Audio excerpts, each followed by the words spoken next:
the new model is the smartest thing ever to exist. People underestimate the amount of human error that went on prior to this being brought into play. If Silicon Valley builds it, it'll sound like Silicon Valley. There shouldn't be any creative license to it because it is made out of AI. It's all about fraud, I think anyway. Hello and welcome to episode 93 of Disconnected. I'm your host, Jag Sharma, joined by Jen Campbell in Hong Kong, Jason Kapadia in Dubai, and Felina Tan in London. And together, we'll be delving into the world of AI, tech, and social media, and how it's impacting society and culture. Coming up, endangered accents and dialects get a chance to live forever with this new AI tool. Was it in or out? A bad call to have AI in tennis? The trending album in your Spotify feed, is that a real human band? As well as other trending topics. You know what, guys? Let's get straight into it. And I'll kick us off. A British tech firm, Synthesia, has just dropped a game changer in AI voice cloning. Express Voice, a tool that nails UK regional accents with scary accuracy. While most AI voices sound like bland, mid-Atlantic automations thanks to US-dominated training data, Synthesia went rogue, spending a year hunting down real Geordies, real Brummies, and Scots to build a truly British sound bank. Why does it matter? Because people want their voices, their actual voices, not some sanitized corporate default. Imagine a Cornish CEO sounding like they're from California, or French AI voices that inexplicably sound like they're from Quebec. It's a data bias problem, says Synthesia. If Silicon Valley builds it, it'll sound like Silicon Valley. But here's the twist. While Synthesia's tech celebrates linguistic diversity, other firms are erasing it. US startup Sanus is selling accent neutralization tools for call centers, effectively scrubbing Indian and Filipino workers' natural speech to please impatient Western customers. Meanwhile, smart speakers still flunk basic Glaswegian, and the West Midlands police worry voice recognition won't understand Brummies. And then there's the dark side. Open source voice cloning is exploding, with scammers already faking politicians' voices in phishing scams. Is the genie out of the bottle? As tools like Express Voice hit the market, free, unregulated clones that are already weaponizing speech. Question to the panel, guys. AI can now clone, neutralize, or even erase accents. Is this a win for representation or a fast track to linguistic extinction? And with deepfake voices running wild, who gets to control how we sound in the digital age? What do you guys think? The example you gave about the call centers and it neutralizing the voices, I think is kind of genius, because I do think there's a huge bias that people have when they're talking to call centers. Generally, people are calling these people because they're already angry, right? They just get angrier and angrier and they'll blame it on things like not understanding what they're saying, whatever it is. I think that use is really, really useful. But your point about how, I think it's Sonos still doesn't recognize Scottish accents. Like, there are issues with it across technology and how it can be used. So that if they can get around things like that, then great. I don't know if they ever will. And also because everyone's voices are so different. Like, I listen back to some of these episodes and I think, gosh, do I sound like that? That's not what I sound like in my head. So even if it can pick up a dialect that you think is your dialect, actually, it's not going to be completely correct to your own hearing, which I think is kind of cool. So I think some of the use cases are good. I think the dark side of it is the dark side of it. And this is the same thing we have with all AI tools. So that will live on. I don't know how they're going to get around that. Yeah, I am actually really happy that we're getting to a stage where AI is able to preserve human voices, like human culture in general, right? And it reminds me of this Star Trek episode. I don't know if you guys are Trekkies or not, but this it's called The Inner Light, where an alien kind of sends the captain to simulate a life as a member of another alien race, and he becomes an alien father and a productive member of the society, and lives out basically decades and sees how that species goes extinct, and then is kind of zapped back into his own body, and only 25 minutes have passed, right? And this was the only way that these aliens were able to preserve the memory of their species. And it's really interesting because, like, if you look at the way that people are preserving, especially like languages that are going extinct. I know in the UK, like, there's one called Cornish, which is like on the UN list of critically endangered languages by the UN, and there's like one called Norn, which was an Old Norse language spoken in like the Shetlands and stuff, and then that's extinct now. And you can only preserve these languages if you're not really, I mean, if people really take an interest. And someone might take an interest, but they might be the wrong side of the planet, not able to contact these people. And if AI is doing that, if you're talking to these AIs all the time, and AI is kind of able to get a grip of your specific culture and what you feel, and record all of this, I think it's actually like one of the really good use cases for that. And apparently I've read that the Cockney traditional working class London accent is apparently weakening now, especially among young people, and being replaced by multicultural London English, MLE, that's what they call it. So yeah, it's just like how the like TV media and the internet is kind of like changing our whole society and culture. So at least AI would be able to preserve this. I love how you were listing out endangered UK accents or dialects or languages, and then you were like, there's one called Cornish. You're such a Londoner, Jace. Such a Londoner. like reading them out. Cornish? I think it's a thing. It's Cornish. Yeah. Well, but I think that's the great thing about the UK. Like, you can drive like an hour or so, and then you'll just hear a completely different accent.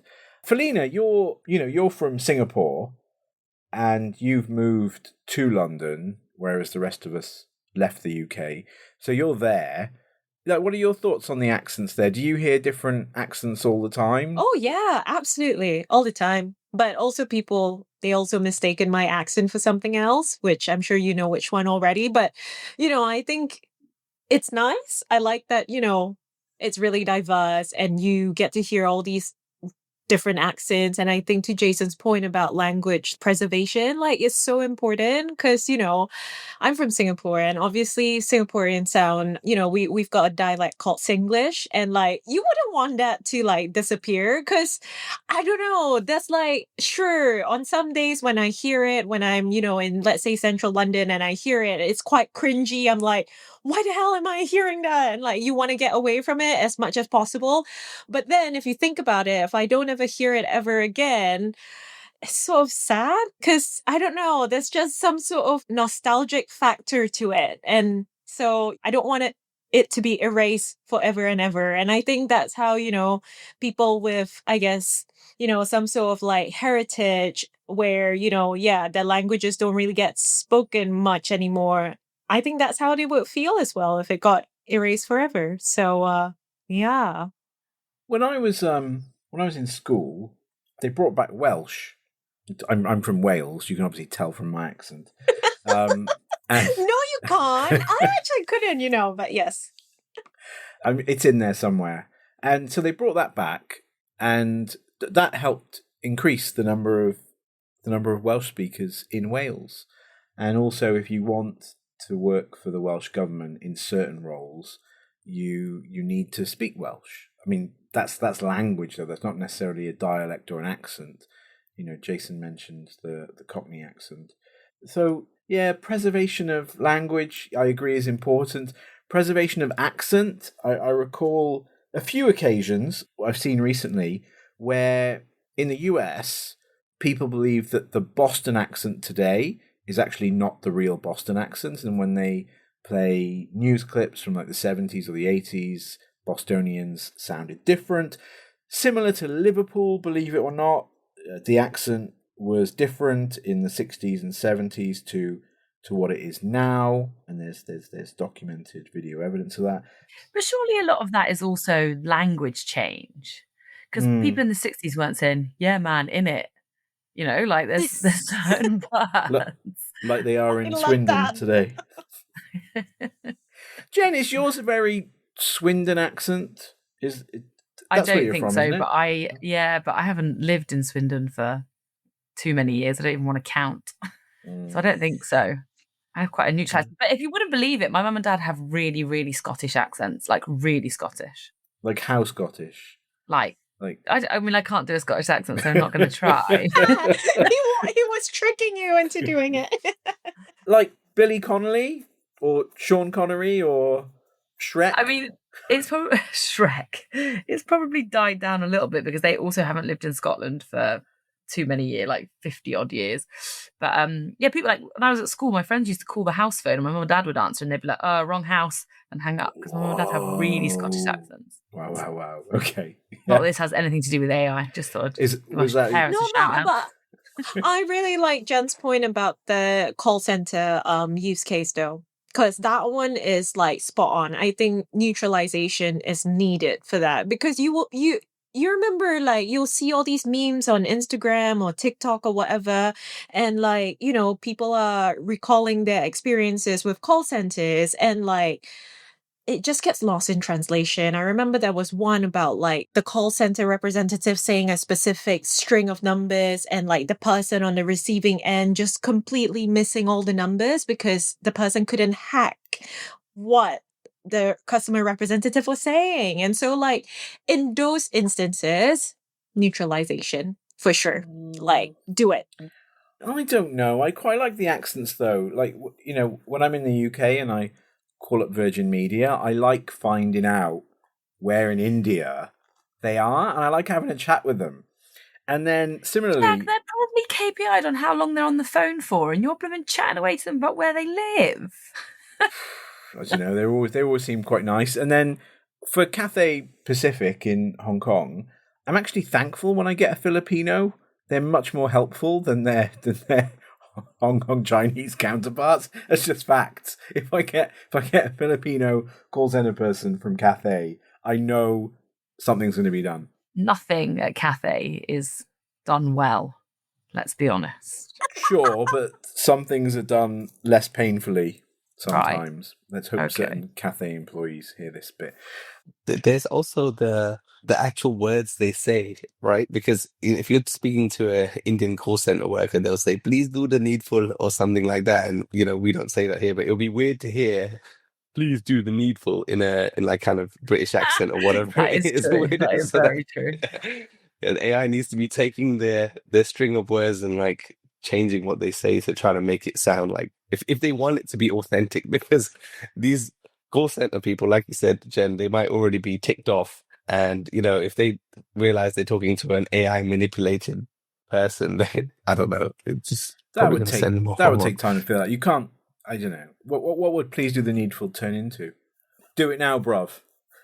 Yeah. I'll wait on the line. Do it now. Unplug it and plug it back in again. Anyway, there we go. All right, interesting. Yeah, keep an eye out or keep an ear out if your call center person doesn't sound quite right. But anyway, yeah, exciting times ahead, or less accents ahead. Let's move on. And you know what, Felina, I'm quite excited for your story because you've discovered a new band that you love, and I want to hear all about them. The Velvet Sundown. Let's do it. I want to hear about them. I did not say that I love this band. That is false.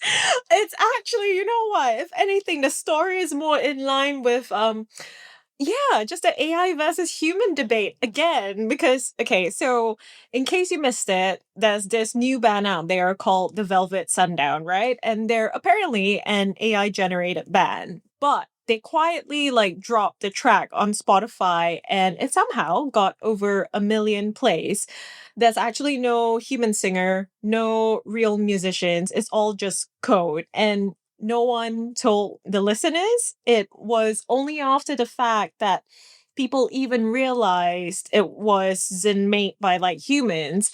So I don't know about that because I feel like now, in the music industry, we're saying that, oh, we should start labeling like, okay, AI generated music. And honestly, I think that seems quite important just because otherwise all of us are, just going to be tricked into believing that these are real bands and things like that. Because, even though it sounds good, at the end of the day, isn't it just like content and not anything that's creative like art? There shouldn't be any creative license to it because it is made out of AI.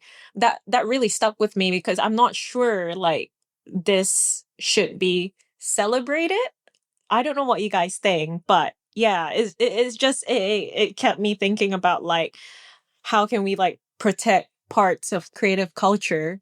And again, it comes back to the whole like AI versus human debate, like the pros and the cons, and like what are the boundaries and all of that. Really, do you guys give the song a listen at the very least?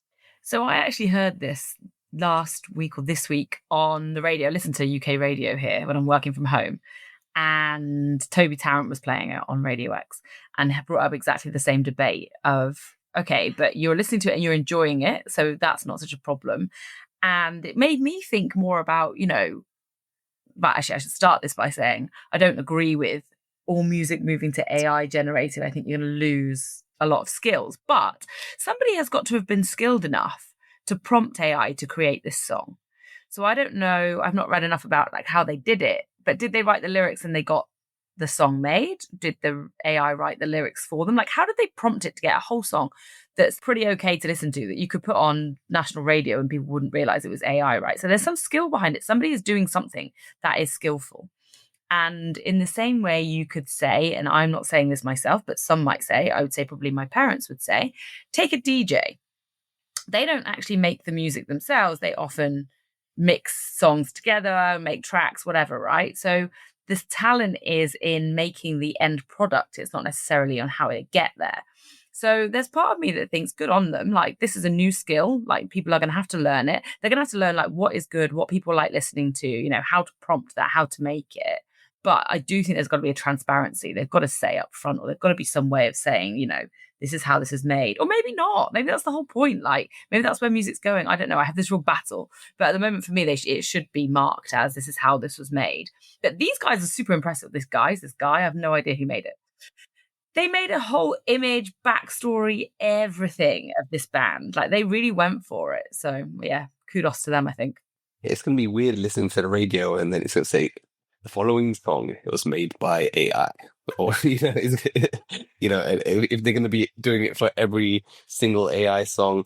Yeah, Jen, like you said, well, I guess AI doesn't have taste yet, right? So the human involved has to have the idea in the head what they want it to sound like. And AI is just a tool, just the same way a keyboard is a tool that can play multiple different notes of loads of different instruments, which probably people thought was cheating at one point when they were unveiled and stuff. But yeah, AI is just the next level. It just makes it so much more like simpler to get the idea out of your head. But again, now prompting it, because the way that you interact with it is still through mostly text and then uploading sound clips and saying, hey, make it like this or something like that. But yeah, again, there's still a lot of human involvement to get a good track out, because a lot of the time it would just come out with something that is just a mangled mess at the moment that people won't like. But yeah, it's going to be really interesting with all sort of forms of media. I mean, at the moment, with like loads of the articles being written, it doesn't say that it's written by AI, and then like soon enough, special effects are all going to be done by AI, and even the content coming through. So, are the governments really going to get involved and say like you put this everywhere, especially with music? I don't know, saying there's disclaimers. What do you reckon, Jack? Are they going to do that? I don't know about the disclaimers, but I'm all for it. I'm excited by this new way of expression and art.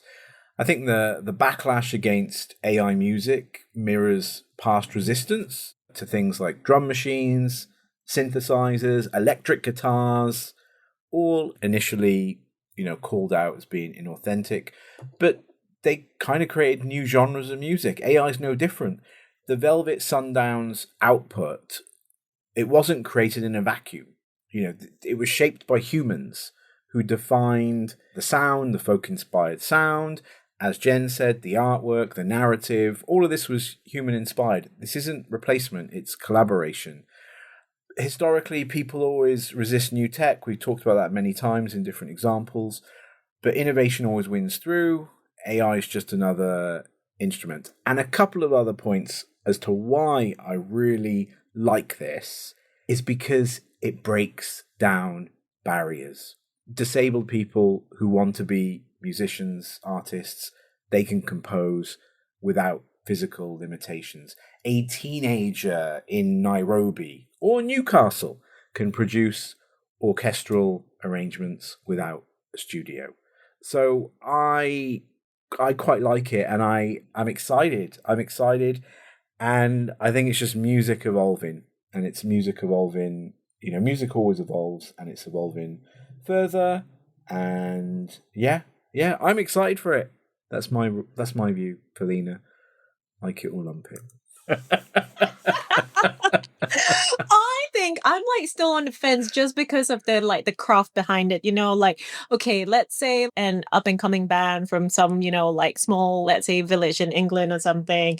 They can play the guitar, they can play the drums, they can sing, and I think the graph and the craft that they have, they put in so much effort to, let's say, put a piece of song together and go, and suddenly there's this Velvet Sundown that took maybe a third of the time that they took to produce a song. It's I don't know. I think that's I'm still battling with that in my head. I'm still battling with that in my head because I'm where, are we saying that, okay, I'm sure both should be celebrated for different reasons, but I don't know. I don't know why, but it's just a conflict in my head. I don't know what it is. Maybe I'll find the answer. So what's interesting? It's interesting what you just said there, because there's two ways to look at it. One is music you listen to on Spotify, and one is music you go to a pub to listen to someone play. You're never going to go to a concert to listen to an AI unless you're going to go to ABBA, bloody whatever it's called. The hologram every week. Yeah, the entertainment comes from actually seeing the people. So there is still, and for a long time, the money in music has been in live music because streaming has killed sales of CDs and whatever. So there is a place for both. Yeah, no, that's true. That's true. In the summer of 1998, Dr. Dre released The Chronic 2001. And I was just a young teenager when that came out. And it was the soundtrack to my teenage years. So much so that years later, even when I started university, my scratched up CD went with me everywhere to uni. University of Florida, it was there with me. I loved Dr. Dre. But because Dr. Dre is human, he's still alive and imperfect, and wants to always release the best music that he can, the guy did two great albums. The original Chronic in 1992, Chronic 2001, 1998, and then that was it. He released Compton, which was, to go with the movie not Made in Compton, is it Made in Compton? From Compton, straight out of Compton, right? But, imagine if AI was involved. How many more Dr. Dre albums we would have got under Dr. Dre's tutelage, how many more bangers there would have been, and how happier and more fulfilled the soundtrack to my youth would have been. It's not too late. You can go and slide in his DMs. He's still alive. So, you can go and ask him, use AI, make more. I don't want to slide into Dr. Dre's DMs. Thank you, though. But, you see what it's a missed opportunity. What a great time to be alive. What a great time to be young, growing up with AI. And you know what? Endless albums, even create your own based off artists that you like. Do you remember the Bryan Adams song, Everything I Do It For You, or something like that, was number one for 16 or 18 weeks or something like that? Do you remember those days where the songs would just be number one for so long? But now with AI, you're just going to have so much output that I don't think it's going to be, even a couple of weeks before some new banger. I don't know if it's like that. I haven't been keeping up with the charts recently or anything like that, but I assume that there's just so many more people making music now that it's not like that anymore. Do you guys know if there's anything like that? They definitely still have the charts, but I don't follow anymore. You know how you used to have, I feel like this is a tangent, but you know how you used to have like the top 40 CDs every single year? Like, oh, whatever it is. I can't even remember what they call it, but yeah, they don't have that anymore. I love the reference, Jason. Just so you're aware, they cancelled Top of the Pops. Just in case you didn't know, in case it's been been that much of a while. Yeah. Do you know what? Great topic. I guess we have a bit of a divided opinion on it, but it's coming. We can't stop it. Technology. And do you know what, Felina? I think you got another technology story for us. No, I know. And you said, like, what a time to be alive. Yes, what a time to be alive. But I'm not sure whether this Wimbledon story is like a super positive one. Maybe I'm a Debbie Downer today. I don't know. But I'm just like, I think this week is a bit of a turning point for me with AI. I'm so uncertain about it. But again, with Wimbledon, it just recently concluded, but for the first time, they've gone fully AI with line calling. So, there were no human line judges on court. There was no backup. There was no like appeals process. And, we saw like some of the players pushing back already. We had like Francis Tiafoe saying like the calls fell off. We had Daria Kasatkina. She called it unreal. So, like, if AI makes a mistake and there's literally no one to step in, like it's final. Like the decision is the decision. Meanwhile, we had over 300 officials who are now out of a job because of this, AI line calling. And I get that, this system is meant to be efficient. And I totally understand that this system is also new. But I think it's like at what cost, like accuracy, like fairness. It's almost like maybe if they were to introduce a new system, they could have gotten, maybe a bit of a human oversight because it's the first time that they're doing this. But that didn't exist at all. It was like, okay, the AI said this, so it's final. So, that's where, again, I'm feeling a bit torn with AI. Like, cool that they've introduced efficiency to like sports. But again, I'm like 50-50 with this one. It's just a little bit like, why didn't they think it through? What do you guys think about the AI line calling? Yeah, I think people are calling it AI line calling, but it's actually not AI. It's computer vision, and like they've got basically a bunch of cameras all around, and it like calculates the position of the ball and the trajectory, etc.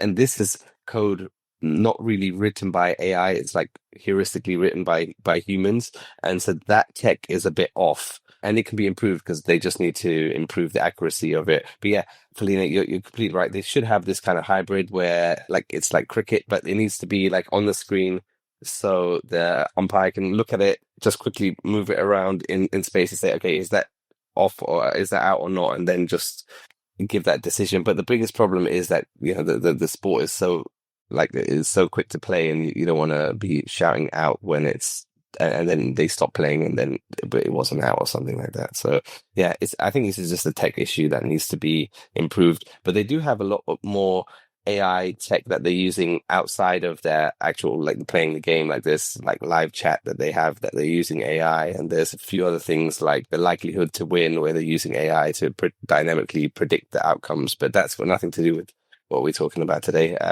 Jen, do you think that they it's spoiling the game as well or not? Spoiling the game. I think people underestimate the amount of human error that went on prior to this being brought into play, because there's only so much you can see. I mean, they're hitting the ball at 140 kilometers an hour or something. Like, it's crazy. There's always going to be an element of human error. What happened to Hawkeye? Wasn't that good enough? Like, was that just on serves? Or no, it wasn't just on serves. It was on everything. Is this technology the same? Everything. Yeah, I don't know what happened to that, to be honest. Yeah, I do think it's probably, if eventually, once it's working correctly, they'll do a comparison against having humans there, and you'll realise that actually it's much better to have the technology there doing it for you. Felina, I know you're on the fence about it, but hopefully I can convince you. So, bigger picture, I like it. And the reason why I like it is because AI's involvement in sport can help level the field. So smaller players that, perhaps don't have an easier entry to the sport, they can access AI tools to compete with big budget rivals, so democratizing sport in general. We can preserve legends, so the information that AI could gather could in fact, could optimize training loads and extend the careers of the people that we really want to see, and we really want, to see them play for longer, reducing injuries, Federer might have played for longer, if AI had been around throughout his entire career, his whole training regime could have trained, theoretically, of course. And again, similar to the music story before, tradition versus progress. I'm sure, tennis purists once scoffed at graphite rackets and Hawkeye. Now they're staples. Innovation, it doesn't kill tradition, it evolves it. However, I do note if AI has made mistakes, well, that's not on. It should be implemented for fairer judgment. It would be great to get to a day in the future where we have no more disputed line calls. So if AI can remove human error, ensuring that every point is decided by cold, hard accuracy, then that would be a great day for all of us. Wouldn't you agree, Felina? Yeah, when that comes, when it's like 99% accurate, I think it'll be great for all. I think innovation is good. And I think, time saving is good. But I think maybe it was just like, maybe what I'm struggling with is the misstep or the lack of testing. The fact that they, decided to introduce this new system on a big stage, on a grand slam like Wimbledon. Why couldn't they test it out on like Queens, for example? Like why did they test it out at Wimbledon? Or the Australian and then like, Open, something that no one cares about. Maybe again, it's all part of creating some sort of conversation around like innovation in sports or something. But maybe that's what I'm struggling with. But once it's 99% accurate, I think, what? More power to efficiency and more power to like the tech, because that would be good. I think we will miss an umpire telling a player, that was out or in, and then the player gets upset. Oh, yeah.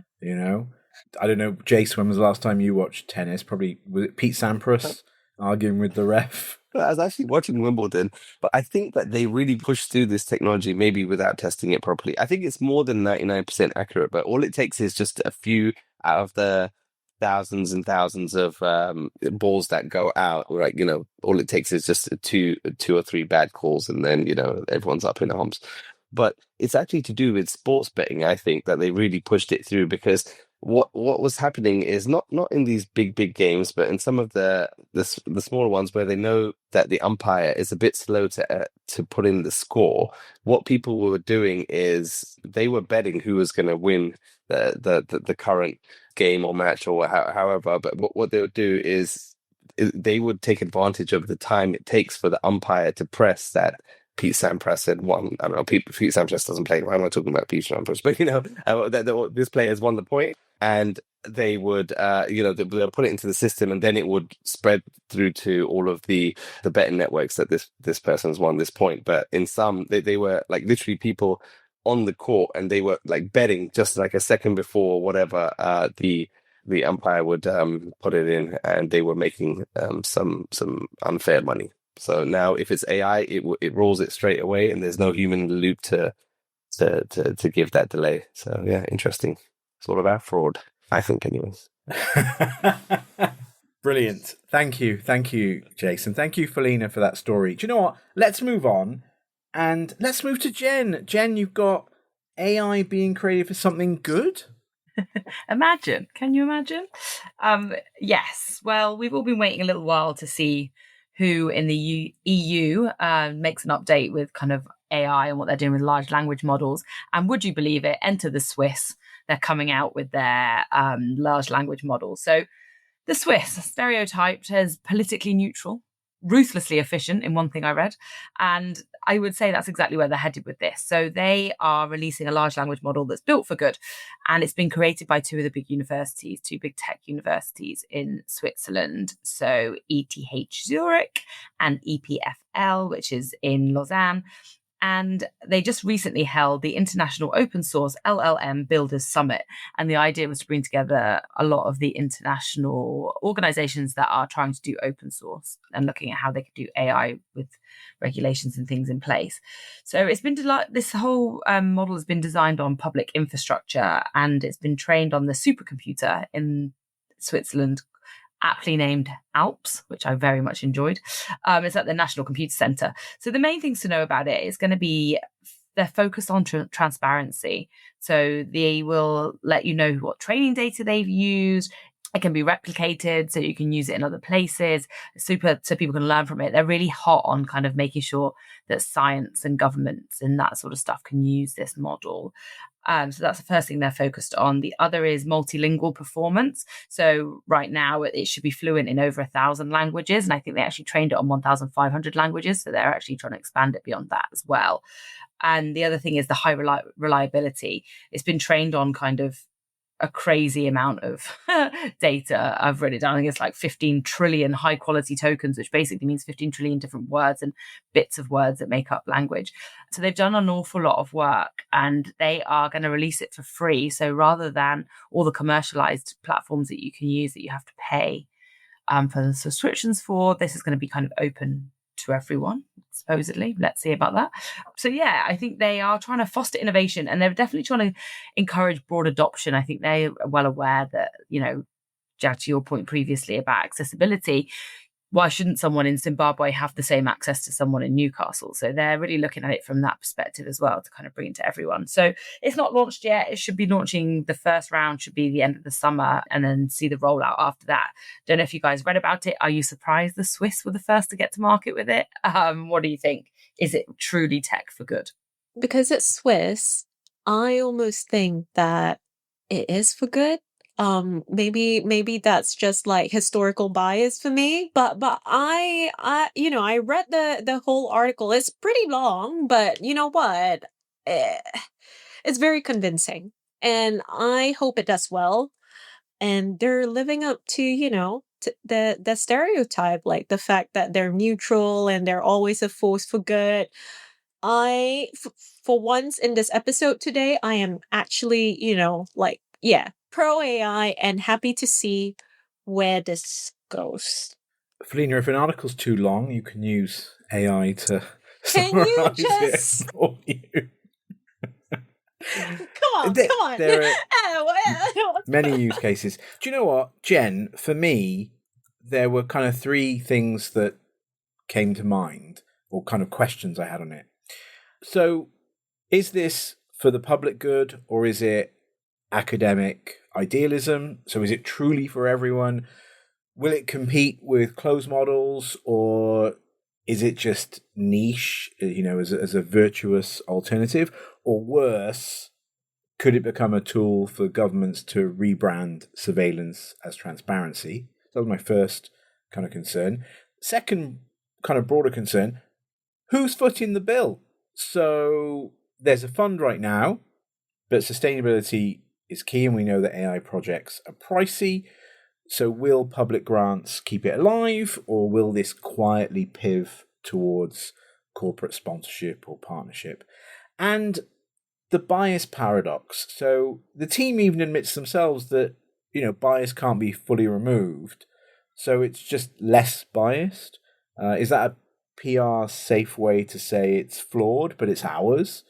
So yeah, overall, I'm hopeful. This could be a blueprint for democratizing AI, but it could also be just a well-meaning project that underestimates the beast that it's wrestling. So yeah, there we go. Those are my thoughts on it. Look who's the skeptic now. Yeah, I guess we're all somewhere along there on the spectrum, on the line of for or against. I note though, when it was something for good, I was on the fence. So maybe that says something about me. No, but I think you're right. Like it's the thing, isn't it? Nothing comes for free. And you're right, who is sponsoring it and who's footing it. But I do think it's a step in the right direction. They're kind of proving that it can be done. But the longevity of it, I mean, you're completely right. Who's going to keep paying for this? Who's going to keep paying for all this to be done? I mean, the supercomputers. I mean, you read the article, they're saying, it's running on 100% carbon neutral electricity. It's still running on electricity. Like, who's paying for it? Like, that's those things that aren't answered. And because it's done at research institutes, you always think, yeah, the funding will run out eventually, or someone else will take it on, commercialize it in a different way, and then it will just kind of die a death, as these things do. So yeah, there is a bit of that, but it's just good to see that they're proving it can be done. I think is what's interesting for me. Jace, are you buying in? Are you going to commercialize it? No, I think the idea is really good, and especially that it's going to be given away for free. But again, the biggest problem is who's footing the bill, and especially at the pace that we're seeing these large language models like improve. And we talked about in the last episode how Mark Zuckerberg is giving like hundreds of millions to get the best AI talent. Now, does this Swiss program have the budget to get the best researchers, or the ones that just don't maybe want to travel to the States or where all the cutting edge stuff is being done? Because this is being footed on the public dime at the moment. So it's how do they pay top dollar for the best GPUs to be training all of this and get the best talent? But the thing is, maybe that's not the goal. Maybe the goal is just to get something out there that's truly, open source and will do a good enough job. But the issue is, okay, they have the final product and they put it out there. But again, it needs continuous improvement to be as good as what is going to be out there from those largest closed models. And if they just rest on their laurels for even just a couple of months, it might be that like this is just too outdated. We need to use something else afterwards. So but yeah, I do applaud what they're doing. I think it's, if they can carry on, I think it'll be a great project, and hopefully more countries can maybe contribute to it and have this kind of global AI for good project. But I think that the economics, like, it has to make money. If it makes money, it can sustain itself. But they don't really talk about how they can monetize it apart from, like you said, with sponsorships or something like that. But then that will taint the maybe criticizing a specific brand or company that's paying for it or something. I don't know. It just goes into a crazy thing. But yeah, again, I think it's good. Awesome stuff. Thank you, Jason. Thank you, Jen. And you know what, Jace? We're about to wrap up, but we've gone almost an entire episode without mentioning Elon, and I'm mindful you have a quick update on the man and his product. So can you give us a 2-minute whirlwind update on what's going on with Grok, just to help us close out the show? Because we're all itching for an Elon. Oh my God, I don't think I can do it in 2 minutes. But anyway, look, I'll try as hard as I can. The new model is the smartest thing ever to exist. And it's smarter than all PhDs combined. And it's smashing through all the benchmarks and all that. And probably you guys are thinking, okay, look, this is another smarter model. But this thing is super, super, like amazingly smart. And the real big thing about it is it's got this thing called Grok Heavy, which what it does is it doesn't just send one agent out to do a task. What it does is it sends multiple, like 10, 15, 20 different agents to try to complete your task. They all find their way to complete it. And then before coming back to you, they all discuss amongst themselves which one has achieved which result, and then they compare all of their different findings, and then they'll come back to you and saying this is the best result about it. It's like they've got you've got an actual team of agents going out there trying to complete the job, and it's like actually how real human teams work. And so this is the first time it's kind of been done at this type of scale. They charge like $300 a month for it, and it's super impressive. It's coding 3D computer games and all sorts of things that I've seen. I mean, just check it out on X if you want to see how amazing this is. But props to Elon and the team. So they're doing a great job, especially as they've only been doing it for about 2.5 years now. So really keeping the big guys on their toes. You did it, Jace. Well done. 2-minute update. Thank you. And yeah, it sounds super exciting. Perhaps we'll talk about it in more detail in a future episode, and I will go check it out on X. Thank you, Jason. Thank you. Thank you, Felina. Thank you, Jen. Thank you, listeners.